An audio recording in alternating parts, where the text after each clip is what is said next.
실제라는 제목으로 말씀을 전하겠습니다. 오늘은 여러분 부활주일입니다. 부활절이죠. 부활절은 우리 주 예수 그리스도께서 부활하신 것을 기념하여 예배드리는 날입니다.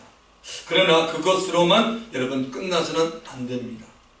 우리 그리스도인들에게 있어서 부활절이 주는 또 하나의 중요한 의미는 예수께서 부활하신 것 같이 나도 부활한다는 부활의 소망이 재확인되는 날이 오늘입니다. 예수님께서 요한복음 11장 25절 26절에 다음같이 말씀하셨습니다. 나는 부활이요 생명이니 나를 믿는 자는 죽어도 살겠고 무릇 살아서 나를 영원히 죽지 아니하리니 이것을 내가 믿느냐라고 말하고 있습니다. 영어로 보면 I am the resurrection, 이 부활이라는 얘기입니다. And the life, he who believes in me will live even though he die, and whoever lives and believe in me will never die. Do you believe this? 너 이거 믿느냐라고 주님이 말합니다. 사랑하는 성도 여러분, 여러분은 과연 나도 예수님과 같이 부활할 것이라는 부활의 소망을 가지고 계십니까? 부활은 여러분 실제입니다. Resurrection is real. 부활이라는 건 여러분 정말 있는 것입니다. 예수님은 우리를 위하여 십자가에서 죽으시고 사흘 만에 사망을 이기고 부활하였습니다. 옛말에 여러분 호랑이를 잡으려면 호랑이 굴로 들어가야 한다는 말이 있습니다. 예수님께서 사망을 잡으시러 무덤 속으로 친히 들어가셨습니다.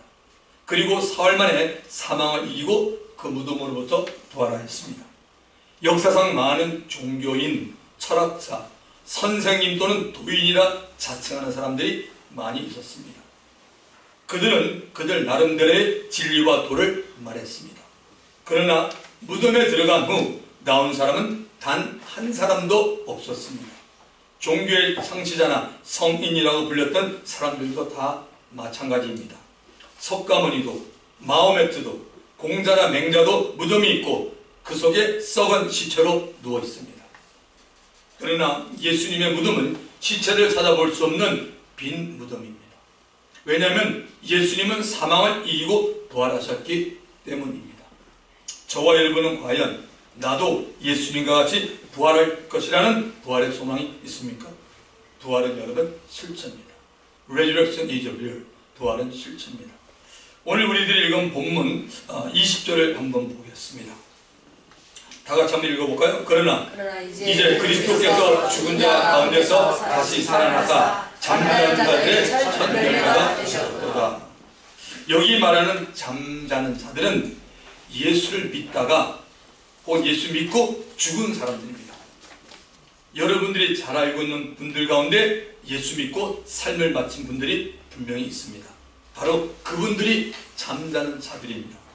직분으로 말해보면 목사님, 장로님, 권사님, 안수 집사님, 그리고 집사님, 형제, 자매가 되고 혈연으로 우리가 말해보면 뭐 할머니, 할아버지, 아버지, 어머니, 형, 오빠, 동생, 친척, 친구 등이 됩니다.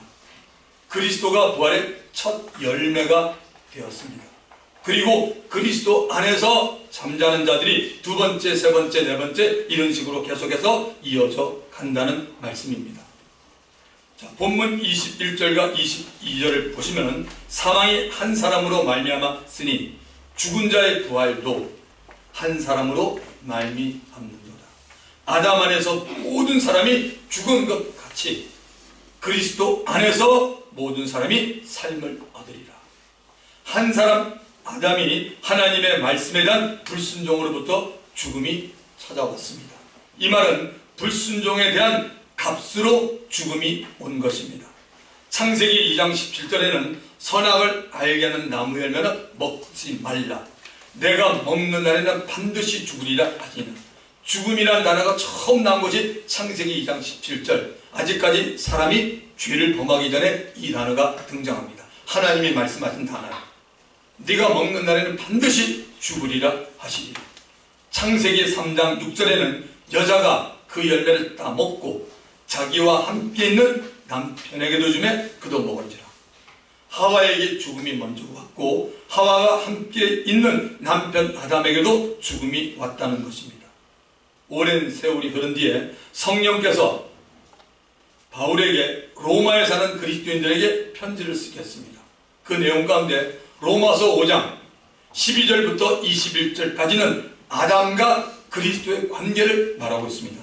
아마 우리 성도분들은 지금 다 기억은 못하지만 제가 한 번 내지는 두 번 주일 설교로 했던 말씀입니다. 거기에 보면 로마서 5장 12절 그러므로 한 사람으로 말미암아 죄가 세상에 들어오고 죄로 말미암아 사망이 들어왔나니 이와 같이 모든 사람이 죄를 지었으므로 사망이 모든 사람에게 이르느니라. 죄와 사망은 연결되고 있는 것을 분명히 볼 수 있습니다. 이 세상에 태어나는 모든 사람은 아담 안에 속해 있기에 모두가 다 죄로 말미암아 죽습니다. 죄로 말미암아 죽는 죽음이 미치는 범위를 우리는 꼭 알고 있어야 합니다. 세상 사람들은 하나밖에 모릅니다. 육체 죽음밖에 모릅니다. 그런데 우리 그리스도는 적어도 세 가지를 알고 있어야 됩니다. 자, 첫째는 영의 죽음입니다. 제가 종종 했던 말씀인데 오늘 아주 강조를 좀 해드리겠습니다. 영의 죽음입니다. 가장 무섭고 끔찍한 죽음이 이겁니다. 영의 죽음입니다. 하나님과 대화가 단절이 된 상태입니다. 하나님과 고통이 끊어진 것입니다. 영의 죽음으로 인해 영으로 계신 하나님을 알 수 없게 되었습니다. 이 영의 죽음의 기간은 100년, 1000년, 만년, 10만 년이 아닙니다. 계산이 안 되는 영원히 죽는 죽음입니다. 이 영원한 죽음을 성경은 둘째 사망이라 말하고 그 둘째 사망이 모이는 장소를 하나님이 친히 만들어 놓은 불못 지옥이라고 말하고 있습니다. 두 번째는 혼의 죽음입니다. 혼의 죽음에 대해서는 거의 사람들이 인정하지 않고 무시하고 삽니다. 많은 그리스도인들도 그렇게 삽니다. 죄로 인해 저와 여러분 사람의 혼인, 생각과 마음이 타락했습니다. 선하고 착한 생각만 하는 것이 아니고 악하고 나쁜 생각도 하고 마음 안에 상상할 수 없는 죄들을 품고 살고 있습니다. 십계명에서 하지 말라고 하는 것들을 우리의 마음에 간직하고 있음을 우리는 발견하게 됩니다. 예수 믿고 하나님의 말씀으로 생각과 마음을 잘 다스리는 것이 얼마나 중요한지 우리는 알게 됩니다. 자, 세 번째는 몸의 죽음, 즉 육체의 죽음입니다.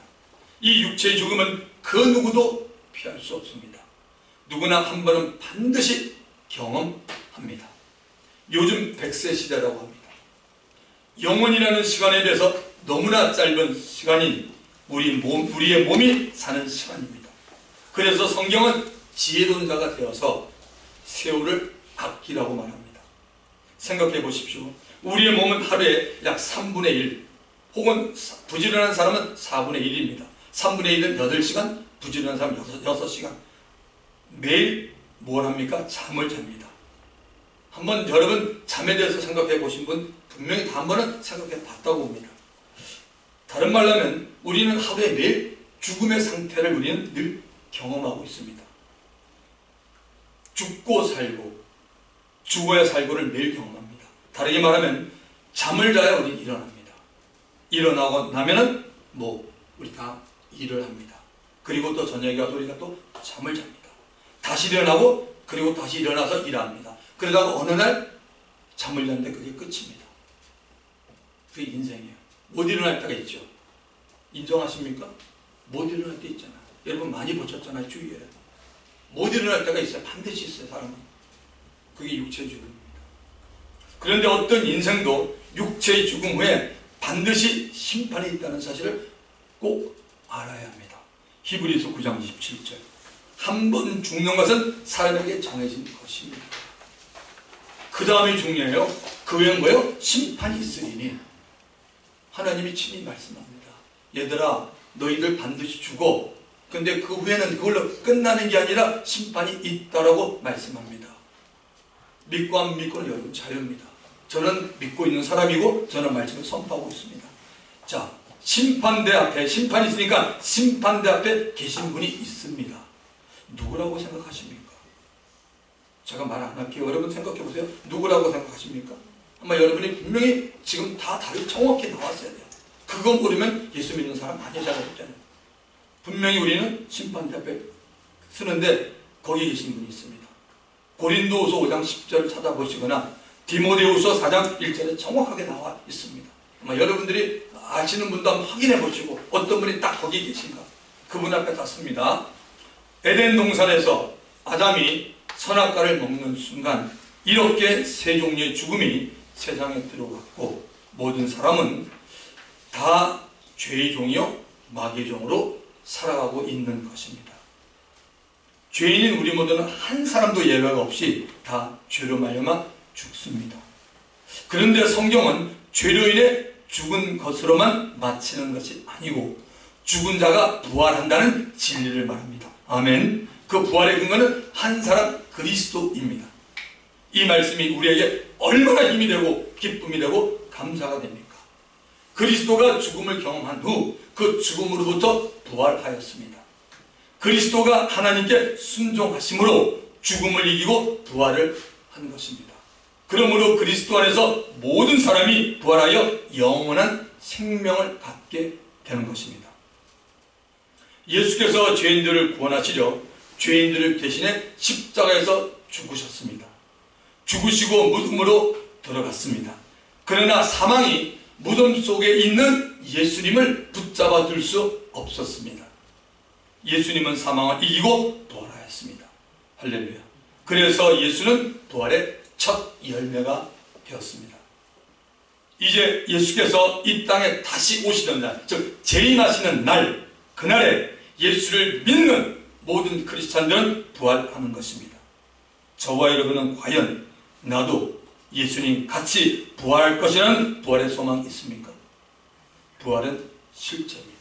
Resurrection is real. 부활은 실제입니다. 관념적으로 생각하지 마십시오. 부활은 실제입니다. 이제부터 저와 여러분이 부활하여 사는 현장으로 가보기를 원합니다. 제가 여러분들을 좀 모시고 갈 테니까 여러분 이제 스크린을 잘 보시고 좀 편안한 마음으로 좀 들었으면 좋겠습니다. 우리의 신앙에 정말 참고가 되었으면 합니다. 여러분은 들어보고 지금 내가 어디 있는지 여러분이 한번 생각해 보세요.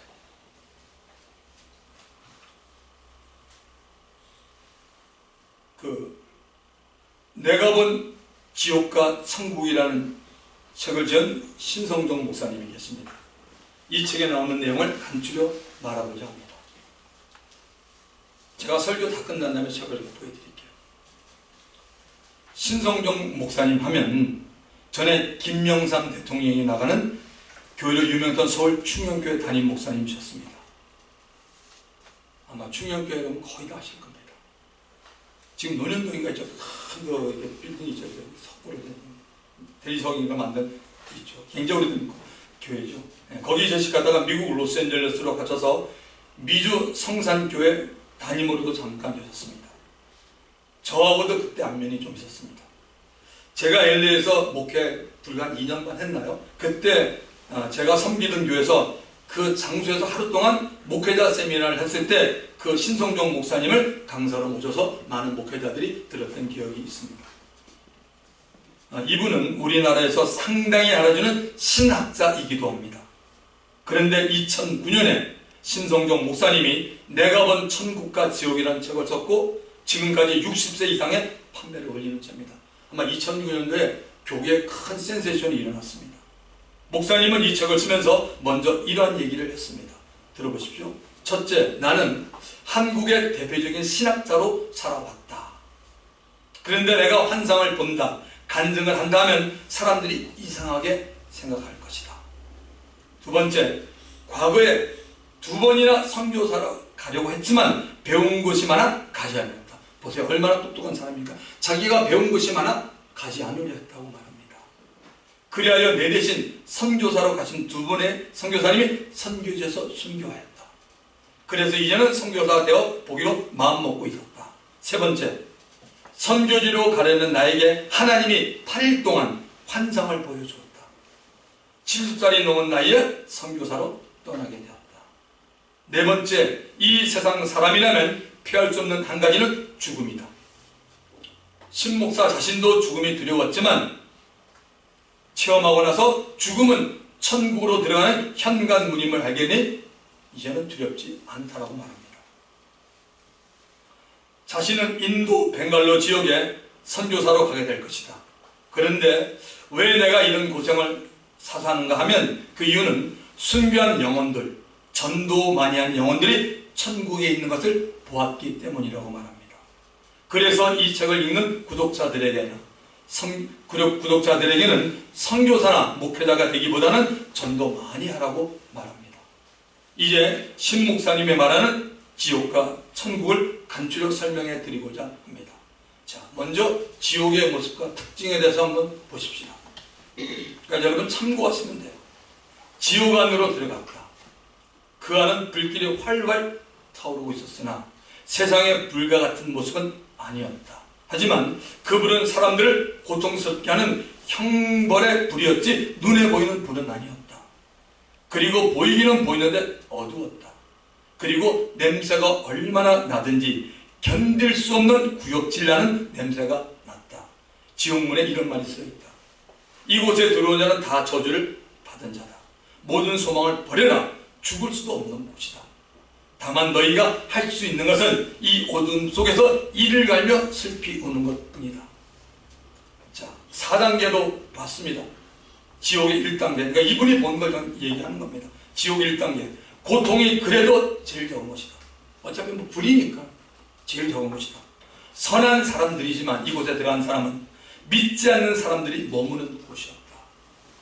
소위 돌을 닦았다는 여러 다른 종교를 가진 성직자들이 형벌을 받는 곳이다. 유명한 우리나라의 스님도 있었고 이슬람교의 어떤 사람들도 있었고 죄송한 얘기지만 석가모니도 있고 마호멧도 있고 공자도 있었다라고 이분이 말합니다. 당연히 맞죠. 예수 안 믿으면 지옥 아니에요. 지옥의 두 번째 단계. 거기에는 시기, 질투, 미움을 가지고 살았던 사람들이 모여 있었다. 각종 종교 지도자들이 있었는데 기독교의 유명한 목회자들도 거기 있었다. 대형교회 목회자들이 적지 않게 있었는데 이들은 주님의 영광을 가로챘고 교인들에게 축복해 준다는 별미로 많은 재물을 착취했던 자들이다. 유명한 교수들과 학자들, 목사와 장로들이 적지 않게 있는 것이며 성도들은 없네요. 목사와 장로들이 여기 있다 그러네요. 저도 겁납니다. 주의 종이라고 하면서 자기의 이익만을 추구한 목회자들, 주님의 영광을 자기 것으로 도둑질한 자들, 세상에서는 실패하고 교회 들어와 장로가 되어서 목회자를 괴롭힌 자들, 부모가 믿지 않아서 어린 나이에 죽은 어린이들이 있었다는 말입니다. 세 번째 단계, 거짓말하는 자와 사기꾼들이 있었다는 겁니다. 음행하고 마약을 즐기던 자들이 있고 부모에게 효도하지 않고 가족들을 내버린 자들이 모여있고 불의한 통치자들, 뇌물받고 지위를 누렸던 유명한 자들이 있었답니다. 독재자들과 권력자들에게 진드기처럼 빌붙어서 부와 쾌락을 누린 자들, 일본의 도요토미 히데요시도 있었답니다. 불법 체류자들에게 일을 시키고 떼어먹은 자들이 거기 있고 그러니까 봉급을 안 준 거죠. 그 중에 신목사에게 나치익은 몇몇 장로들도 있었다고 말합니다. 이들은 살아있을 때 가족과 가까운 사람들에게는 아주 선한 것처럼 선물을 주고 자상한 남편과 아버지 노릇한 위선자들이랍니다. 그 아내들은 돈만 갖다 주면 백화점에서 명품이나 사고 낮에는 유명한 식당에서 친구들과 희낙낙했던 자들입니다. 다른 쪽에는 조직 폭력배들, 부모에게 불의하고 가족을 돌보지 않은 인륜을 범한 자들이 있는 것으로 치매가 든 부모를 버스 정류장에 갖다 버린 현대판 고려장 같은 행동을 한 자들입니다. 네 번째 단계, 고통이 심한 곳이라고 말합니다. 세상에서 독세를 하여 수많은 생명을 빼앗은 자들과 유괴범들이 여기 있습니다. 거기에는 살인자들만 있는 것이 아니라 자살자도 있습니다. 자살이 참 성경적으로 안 좋습니다. 여러분, 자살자도 있었다 합니다. 종교를 이용해서 많은 사람들을 착취하고 그것을 빙자해서 존경받으며 위선적으로 살았던 교황과 신부와 어떤 목사님들과 스님들이 있었다고 합니다. 세상에서 그리스도를 배신한 자들과 특히 재림 예수라고 말했던 이단자들과 기독교인들을 핍박하여 죽인 자들이 모여 있었답니다. 가장 고통이 심한 곳이죠. 세상에서 장렬한 직분으로 목회자들과 교인들을 괴롭히고 교회 헌금을 빼돌리면서 선교하며 구제한다고 광고한 자들도 거기 있었다는 겁니다. 이 목사님 목회를 오래 하셨으니까 뭐 다 봤죠. 그리고 어쨌든 본인이 본대로 얘기한 겁니다. 예수님을 은 30냥에 판 가룟 유다와 마틴 루터 당시 면죄부를 팔았던 자, 성직을 매매했던 목사들과 장로직과 안수 집사직을 돈을 받고 거래하며 성직을 매매한 목사들이 거기 있었다. 그리고 본인 신목사가 알고는 몇몇 총회장 출신의 목사도 있었다고 합니다. 이들은 교인들의 영혼을 돌보지 않고 자신의 영광과 유익만 취했기 때문에 거기에 있었다고 합니다. 저와 여러분은 과연 나도 예수님같이 부활할 것이라는 부활의 소망이 있습니까? 여러분, 부활은 실제입니다. 유혈력전이죠. 자, 이제는 우리가 아름다운 천국으로 한번 가봅시다. 천국의 모습과 특징. 천국은 12종류의 사람들, 천국에는 하나님 보좌를 중심으로 바깥쪽으로 12개의 계단에 12종류의 사람들이 차례차례 앉아 있었다라고 합니다. 첫 번째 반열, 제일 좋은 자리죠. 순교자들이 있습니다. 선교사가 아니라 순교자들이 있었습니다. 예수님 때문에 죽은 사람들. 사도발 순교당했잖아요. 사도발. 제일 먼저 본 게 사도발. 사도발. 그 다음에 해방전. 공산 폭도들에게 예수를 믿는다는 죄목으로 잡혀 모진 고문을 당하다가 얼어붙은 오솔이 강에서 생매장 당한 한경희 목사. 저는 모르겠어요. 근데 이걸 본 거예요. 자, 여수 반란 사건 때 우리 나이 좀 드신 분은 알아요? 반란 사건 때 두 아들을 잃고 6.25 때 순교한 손양원 목사, 신사삼배를 거부하고 순교한 주기철 목사가 여기 있었답니다. 구약의 모세는 순교하지 않았기 때문에 그곳에 있지 않고 두 번째 반열에 속해 있었다. 그리고 이름도 빛도 없이 순교한 사람들이 있다. 성도 가운데 순교한 사람 많아요. 그래서 이름도 없이 빛도 없이 제일 좋은 자리에 있는 겁니다. 이들 첫 번째 반열에 있던 순교자들은 전부 다 황금으로 된 띠를 차고 있었다고 합니다. 두 번째 반열, 전도를 많이 한 성도들이 있었다. 스펄전 목사, 1800년도 말에 영국이 나온 세계적인 설교자, 많은 신학교나 목회자들이 스펄전 목사처럼 설교하려고 얼마나 애쓰는지 몰라요. 스펄전 목사. 그 다음에 시카고 유명 무디학교, 무디. 그 다음에 빌 브라이트.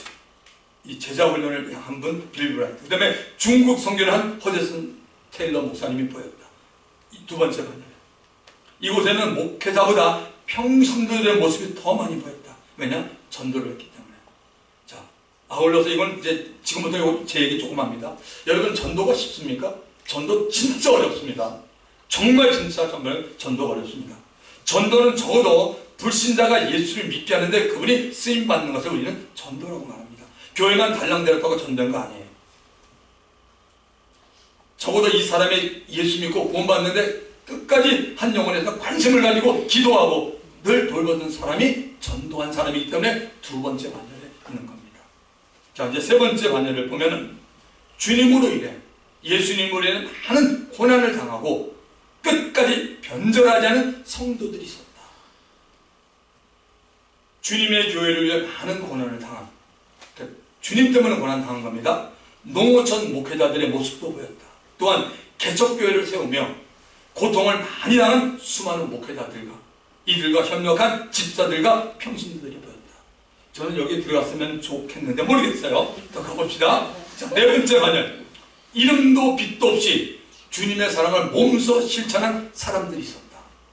사회봉사는 물론이고 호스피스 무엇인지 아시죠? 호스피스에서 봉사했던 수많은 얼굴들이 보였다. 예수님의 사랑을 많이 받았던 베다니의 마르다와 마리아도 보였다 합니다. 그녀들의 가족인 나사로, 죽은 나사로 아시죠? 나사로는 다시 살아난 후에 전도를 많이 하여 두 번째 반열에 있다고 합니다. 이건 성경에 없는데 목사님이 본대로 얘기하는 거예요.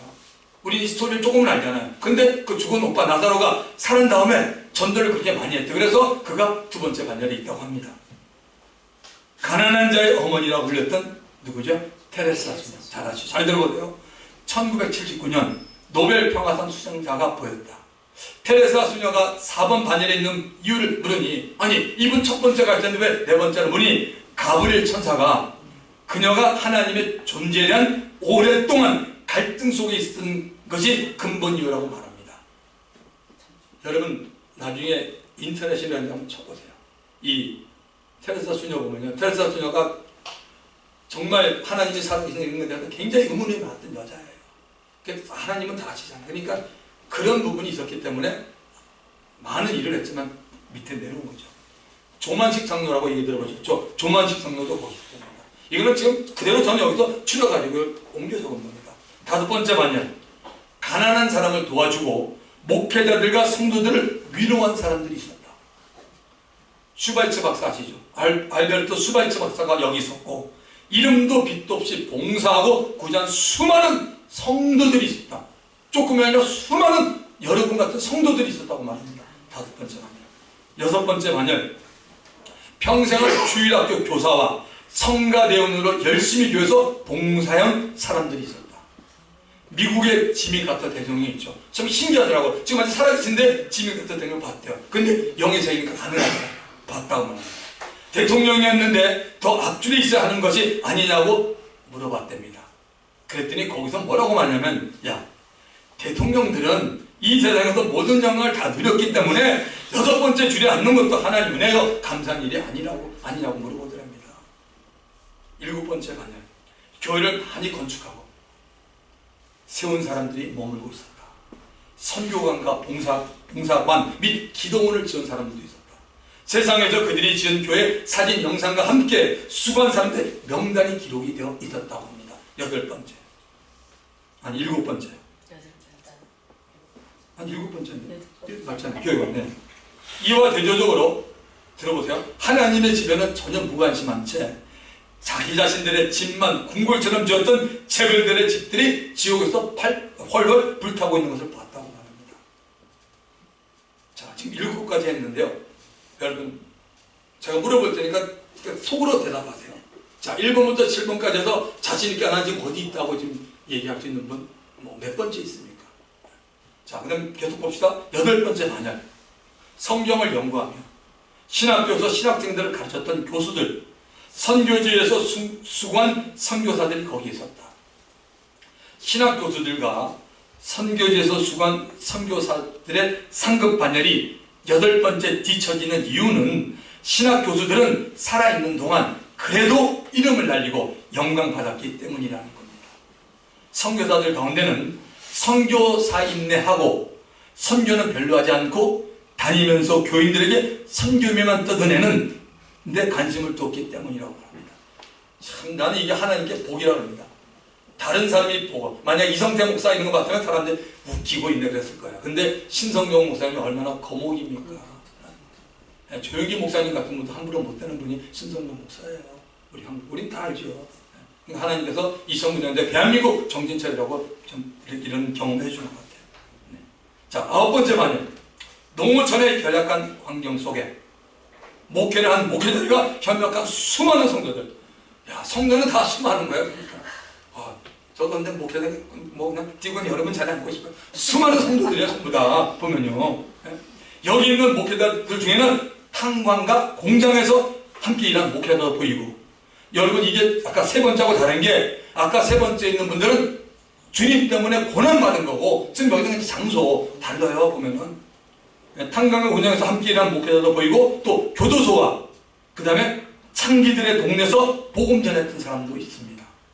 세상에서 이미 영광을 받은 사람은 천국에서는 그 영광이 삭감되는 것을 이 신목사님을 보면서 예수님이 말씀한 것, 오른손이 하는 일, 왼손이 모르게 하는 얘기가 정말 맞다는 것을 실감했다라고 말합니다. 10번째 반열. 점점 내려갑니다. 10번째 반열. 교회에서 직분을 받아 충성을 다한 장로들과 권사들과 집사들이 줄 서 있었다고 합니다. 그래서 여러분 교회에서 받는 직분 함부로 보면 안 됩니다. 특히 교회에서 목회자들과 시험된 성도를 위해서 기도 많이 하는 권사들이 여기 있다고 합니다. 권사님들 정신 차리고 기도 정말 많이 하셔야 돼요. 그냥 놀고 먹는 게 권사 아닙니다. 자, 11번 반열 보십시오. 11번 반열. 자, 평생을 믿기는 믿었어요. 평생을 믿긴 믿었어요. 주님을 위해서 아무것도 한 것이 없는 성도들이 있었다. 이런 사람 많잖아요. 그들은 구원받았죠. 그러니까 예수 믿는 게 이렇게 좋은 거예요. 예수 믿으면 천국 아니에요. 그러니까 목사님 본 게 정확히 맞는 거죠. 예수 믿으면 천국이니까. 예수 믿는데 뭘 붙여서 이게 아니면 이건 이단이죠. 근데 예수 믿었기 때문에 평생을 믿기를 위해서나 주님을 위해서는 아무것도 한 일이 없는 성도들이 있었다. 여기는 수많은 성도가 안에 있죠. 있었다. 참 신기하죠. 네. 그러니까 그래도 역시 우리 예수 믿고 나면 성도들이 정신 차려서 주님을 위해서 많이 헌신한다는 얘기로 볼 수 있죠. 그들은 구원을 받았으나 부끄러운 구원을 받은 자들이라 의와 생명의 멸관을 쓰기는 했으나 그들이 두르는 띠는 금이 아니고 은도 아니고 동으로 된 것이다. 그들은 아멘만을 연발하면서 하나님을 찬양하고 있었다 그럽니다. 마지막입니다. 12번. 예수님의 우편에서 십자가를 졌던 강도와 죽기 전에 믿은 성도들입니다. 그래서 여러분 마지막까지 복음 전해야 돼요. 여러분, 마지막까지. 여러분 사람의 몸 가운데요 마지막 살아있는 눈 아니에요. 귀만 살아있어요. 여러분 그 임종 갈 때 모습을 여러분 보지 않았습니까? 전 임종 현장에 몇 번 가 있었습니다. 정말 귀만 살아있어요. 말 못해요. 눈도 한 못해요. 이게 하나님 놀라운 사실이죠. 마지막에 복음 듣지 않으면 다 멸망입니다. 얼마나 복음 전하는 게 중요한지 아십니까? 자, 12번 반열이 천국에서 마지막 단계입니다. 이들에게는 생명의 멸관에는 다른 아무런 상관이 없습니다. 도둑강도 옆에 있다가 너 나와지 나원이 있으리라. 마지막 순간에 믿은 사람입니다. 그럼에도 불구하고 보십시오 여러분. 그들의 얼굴에는 감사가 있었고 입에서는 끊임없는 찬양이 흘렀습니다. 왜요? 천국이잖아요. 불평등 하나도 없는 겁니다. 신 목사님은 개인적으로 저 사람은 지옥에 있을 것이라고 생각했던 사람들의 얼굴이 천국에서 많이 보았고 어떤 사람은 반드시 저건 천국에 있을 것이다 생각한 사람이 지옥에 있더라는 겁니다. 그래서 예수 믿는 것 사람 보고 믿으면 큰일 납니다. 자, 신 목사님은 이제 이겁니다. 지옥과 천국. 이 책의 말미에서 이런 글을 남겼습니다. 지옥과 천국을 다 본 후에 본인 나는 어떻게 해야 할까라고 많이 고심했다. 이것을 기록하자니 이단이니 뭐니 사람들이 야단을 할 것이고 나와 다른 전해를 가진 사람들 중에는 오해할 사람도 있을 것 같고 그렇다고 그냥 두자니 너무나 생생한 것들이어서 모든 결론은 독자들에게 맡기기로 하고 내가 본 것을 소설 형식으로 기록하기로 했다. 뭐 지금은 겉표지가 바뀐지 모르죠. 60세 팔렸다는 게 아주 오래된 일입니다. 지금 더 많이 팔렸을 거예요. 장로계 목사님입니다. 나는 지금도 눈을 감으면 모든 것이 또렷하게 보인다. 사실 나처럼 신 목사님에게 의심이 많은 사람에게 이런 환상과 꿈이 없었다면 나는 지옥과 천국을 분명하게 믿기가 힘들었을 것이다. 그러고 보면 이 모든 것이 다 하나님의 은혜입니다. 지옥과 천국이 반드시 존재한다는 나의 결론만은 누구도 번복할 수 없다고 확신하고 있기 때문입니다. 본다는 것은 혹 잘못 볼 수도 있고 같은 것을 보면서 잘못 판단도 할 수 있기 때문에 주관적일 수밖에 없습니다. 내용도 보는 사람에 따라 같은 것도 다르게 볼 수 있기 때문에 나는 결코 내가 본 것만을 고집하지는 않습니다. 다만 지옥과 천국이 있다는 진리를 내가 확신하게 된 것만으로 족할 뿐이라고 말합니다. 자, 이제 저와 여러분 과연 나도 예수님과 같이 부활할 것이라는 부활의 소망이 있습니까? 부활은 여러분 실체입니다. Resurrection is real. 천국은 예수 믿는 자 가운데 어떤 사람이 귀하게 대우받고 있습니까? 순교자와 전도자들입니다. 주 안에서 사랑하는 성도 여러분, 참신앙은 예수님을 위해서 일을 많이 하는 것이 먼저가 아닙니다. 참신앙은 예수님을 위해서 죽는 것입니다. 십자가 없이는 부활이 없습니다. 아멘. 예수는 우리를 위해서 죽었습니다. 그러므로 우리가 예수님을 위해 죽는 것은 당연한 것입니다. 예수는 우리를 위해 십자가를 졌습니다. 우리도 십자가를 져합니다. 그러나 우리는 예수님의 십자가를 질 수는 없습니다. 예수님의 십자가는 예수님만이 질 수 있는 겁니다. 우리는 내 십자가를 지고 예수님을 따라가야 됩니다. 누가복음 9장 23절 또 우리에게 이르시되 아무든지 나를 따라오려거든 자기를 부인하고 날마다 십자가를 지고 나를 따를 것이다. Then Jesus said to them all, if anyone would come after me, he must deny himself and take up his cross daily and follow me. 얼마나 정확하게 되어 있습니까? 매일 죽고 매일 십자가 그냥 죽는 게 아니에요. 우리는 그러잖아요.